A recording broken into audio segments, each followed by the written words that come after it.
Hi, I'm Mary Mayweather, and I'd like to welcome you to this week's Small Town Stories.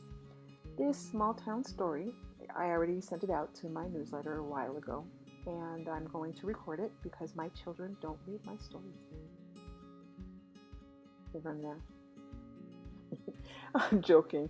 That was a little weird, but what also what I got to thinking that I don't know about you, but I'm tired of all the crabby stories and all the negative stories. And I want stories where I don't expect the world to be perfect, but I want to love the world I'm in. And I want to love the people that I'm with. And those are the kind of stories I write. And so I'm going to share them with you so you can, if you can love something or you can have something that makes you go, yeah, that feels good. And so this first story is about my sister Judy. And I'll start with a snippet of a conversation that I had with my friend Wendy. And Wendy and I walk on a country road, and this story's from a long time ago. I don't know why I feel like I have to tell you that, but and I said my sister is dating a man who doesn't deserve her. And Wendy says, "You say that about every man because it's true." Now, with my sister, my parents were nomads. They moved every 6 to 18 months. So while other people called Judy my sister, she, being my only companion, was my best friend. And as adults, we still have silly shenanigans. And when we go to the nursing home, I'll apologize now to you nurses. I am sorry because we are goofy, but we have fun. And I'm going to put a link in it. I posted a video of and we're not like bad goofy. We're cute goofy. And I was teaching Judy how to film an Instagram video. And so you'll see the shenanigans. We're not bad. I am the bookish one. Judy is the cute one. Now, it also seems like this is a good time to let you know that she was important in helping me find my writer's voice and my voice in relationship to, how do you say this? My voice as it pertains to story. And so I'm going to tell you how she helped me find my voice for stories in a story. It's kind of meta, don't you think? Anyway, so Judy had no idea I did not like her boyfriends. These boyfriends weren't abusive or they weren't bad people. Some of them were some pretty good cooks.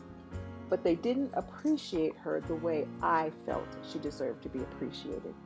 And so whenever she called and she talked about them, and if she asked my opinion, I shared advice that would empower her. I never trash talked these guys. So I would say something like, you know what? You're a beautiful person. You know what? You're going to solve this problem. And so in other words, I never said ditch the loser. I just reminded her that there were things about her that she needed to recognize. And this is where I'll admit, when I heard mutterings of moving towards independent lifestyle, where she's like, yeah, I think I might go on without this guy, I may have said, you go, girl. You got this. Woo! Now, we were in the phase of one of these relationships when I asked Judy to read one of my books. It was Picture Perfect Romance. At this point, I was writing romance instinctively. Now I know the rules. And so this was what was funny is she didn't want to read my book because she thought I wrote steamy romance. I write clean romance because I live in a small town and the people in small towns can read your mind. So if you tell me to get a pen name, that would not work because they would figure out my pen name. And the kids also go to my YouTube page and they go to my blog. So I have to keep everything I write PG. So she did not know this. So it took some begging, it took some pleading. She read it and the text messages poured in. She loved the story. She loved Genevieve. She loved the friendships. And this was awesome. It's kind of telling you my sister. She marveled at how the story was engaging without the steam. I beamed with pride. I was like, yes. Because for her to say that, she could have just been like, I lost the book. But she read it from cover to cover. Then the hammer fell. She said, it's not funny, but it is, I was going to break up with Mr. Not Good Enough, but your message of forgiveness decided I'd give him a second chance. And I was like, oh my gosh. I was so mad. I kicked a shoe across the room. And what she was referencing was a scene when Kate told Genevieve she believed in giving second and sometimes third chances.